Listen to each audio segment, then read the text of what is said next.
सभी को नमस्कार। आर्य संस्कृत क्लासेज इस यूट्यूब परिवार में आप सभी का हार्दिक स्वागत है। प्यारे बच्चों, इस वीडियो में हम सभी कक्षा 6 रुचिरा प्रथमो भागा इस पुस्तक के द्वादशः पाठ अर्थात 12वें पाठ को पढ़ेंगे, जिसका नाम है दशमः तुम असि, 10वीं तुम हो।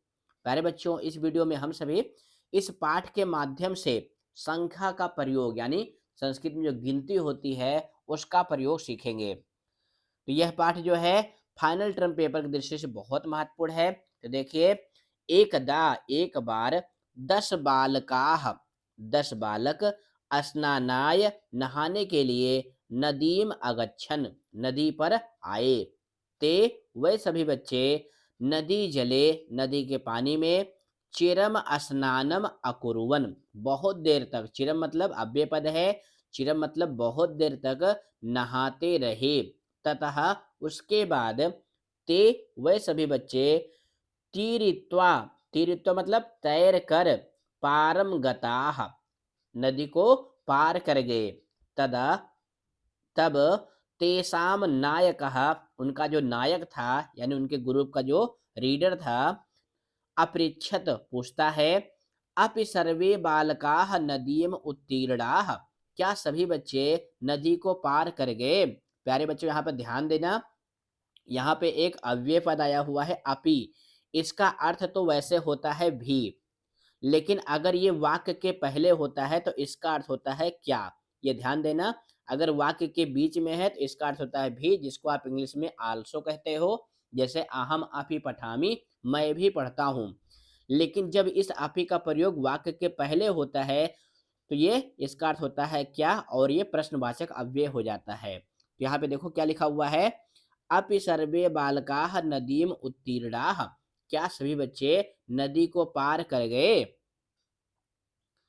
तदा तब कश्चित बालकः कोई बालक अगणयत गिनता है, एकः द्वौ त्रयः चत्वारः पंच षट् सप्त अष्टव नव इत, यानी एक बालक जो है अन्य बच्चों को गिनता है। आप देख रहे हैं ना यहाँ चित्र में, ये बालक है, ये 10 बालक हैं। एक बालक गिनता है तो वो सबको गिनता है, 1 2 3 4 5 6 7 8 9 इस तरह से।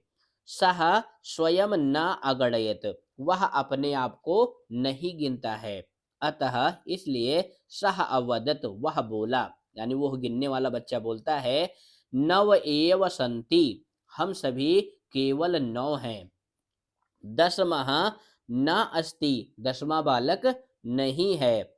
अपरः अपि बालकः, अपरः माने दूसरा बालक भी, पुनः फिर से अन्यान बालकान अगणयत दूसरे बालकों को गिनता है और अपने आप को नहीं गिनता है।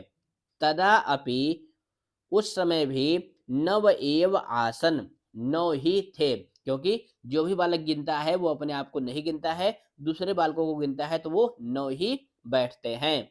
अतः इसलिए ते वह सभी बच्चे निश्चयम अकुर्वन निश्चय करते हैं, यत कि दशमः नद्याम मग्नः यानी जो 10वां बालक था वो नदी में डूब गया, मग्नः मतलब डूब गया। ते वह सभी बच्चे दुखिताः दुखी होकर, तूषणीम अतिष्ठन, तूषणीम भी अव्यय पद है, इसका अर्थ होता है चुप रहना। तो वह सभी बच्चे दुखी होकर और चुप होकर वहीं पर बैठ गए। तदा तभी कश्चित पथिकः कोई पथिक यानी कोई यात्री तत्र आगच्छत वहां पर आया। सह तान बालकान दुखितान दृष्ट्वा वह पथिक उन बालकों को दुखी देखकर अपृच्छत पूछता है, बालकाः हे बालकों, युष्माकं दुःखस्य कारणं किम तुम सबके दुख का कारण क्या है। बालका नाम नायकः बालकों का जो नायक था, अकथयत बोला, वयम 10 बालकाः स्नातुम आगताः वयम हम सभी 10 बालकाः 10 बालक स्नातुम नहाने के लिए आगताः आए थे। इदानीम अब नव एव अस्मः 9 ही हैं।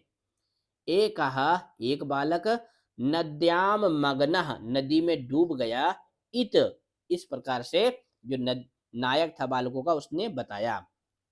पथिकः तान अगणयत, पथिक जो है यानी यात्री जो है उनको गिनता है।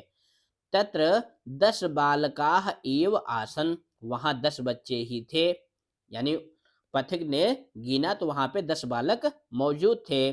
सह, वह यात्री नायकम आदिशत, नायक को आदेश दिया। आदिशत क्रिया है, इसका अर्थ होता है आदेश देना। तो नायकम आदिशत, नायक को आदेश दिया। तम बालकान गणय, तुम बालकों को गिनो। ये गणय जो क्रियापद है ये लोट लकार का है, इसका अर्थ होता है गिनो। तो उसने आदेश दिया कि तुम बालकों को गिनो। सह तो नव एव बालकान अगणयत, नायक जो है वो भी 9 बालकों को गिनता है। तो 9 बालकों को कैसे गिनना है बच्चों, कि वो स्वयं अपने आप को नहीं गिना। तदा पथिकः, तब यात्री ने अवदत कहा, दशमः त्वम असि, 10वें तुम हो। ततश्रुत्वा, वह सुनकर परहृष्टाः, प्रसन्नचित होकर सर्वे गृहम अगच्छन्, सभी घर गए। ये कहानी कैसी लगी आपको? बहुत अच्छी कहानी है। इसके बाद ये शब्दार्थ है, आप सभी इसको कॉपी में नोट करेंगे। प्रश्नोत्तर के लिए हम लोग अगली वीडियो में मिलेंगे। नमो नमः, धन्यवाद।